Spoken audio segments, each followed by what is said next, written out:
parking structures. So just get out there a little bit earlier. But if you are heading out to the farmers market, it is going to be wonderful out there tonight. No major concerns with your forecast. We did see those rain chances over the last couple of days. Those have cleared out. We're going to be continuing to see better clear conditions for the next couple of days. Now, checking out what that rain brought us here on the Central Coast, we did see a little bit of rain over the last couple of days. This is about the last 24 hours on our radar loop, and you can just see kind of storm after storm slowly making its way from the east down along our south coast, bringing us a little bit of rain. I mean, it's not going to be a drought breaker, but we did see some significant rain for us here on the Central Coast along our south coast. And that didn't even include the last couple of hours. This is a radar loop of the last 2 hours where we did see a little bit more of those storms really forming and moving down to the south. We've got another round of those just in the next couple of hours, but they will be clearing out pretty quickly. And unfortunately, as soon as the sun comes up, really that last chance for us to see a little bit more rain out of the system is going to be dying out. But either way, we got rain here on the Central Coast, so that is really great news.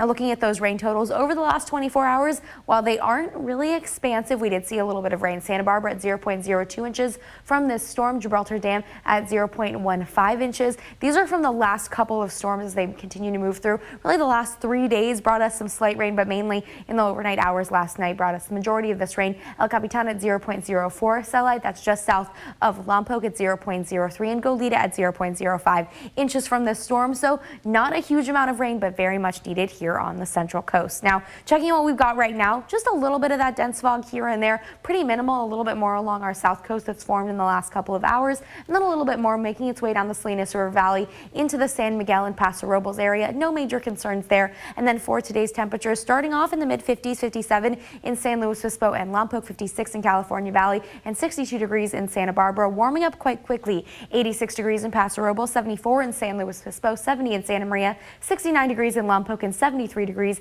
in Santa Barbara for today. Along our north coast, Morro Bay at 66, 88 in San Miguel, 72 in Avila Beach. In the Five Cities region, Napomo at 71, 86 degrees in Shannon, and 67 degrees in Los Osos. Along our south coast, where they did see some of that rain, Goleta at 71, 80 degrees in Solvang, and 76 degrees in Los Alamos. Now, over the next couple days, we're going to be seeing a big low pressure system from our north make its way into the area, and that's going to really destabilize our air and bring us a few chances for rain really throughout the entirety of the second half of next week. We have chances for rain here on the Central Coast. Really good news there. That does bring our precipitation outlooks to slightly above normal, so good news for us here on the Central Coast. Hopefully seeing a little bit more rain alongside some cooler temperatures as we look through the entirety of the 7-day forecast, much closer to seasonal normals expected with a little bit of rain by the end of next week. Janelle, back to you. All right, thanks, Vivian. The time right now is 6:10. Coming up next on Daybreak.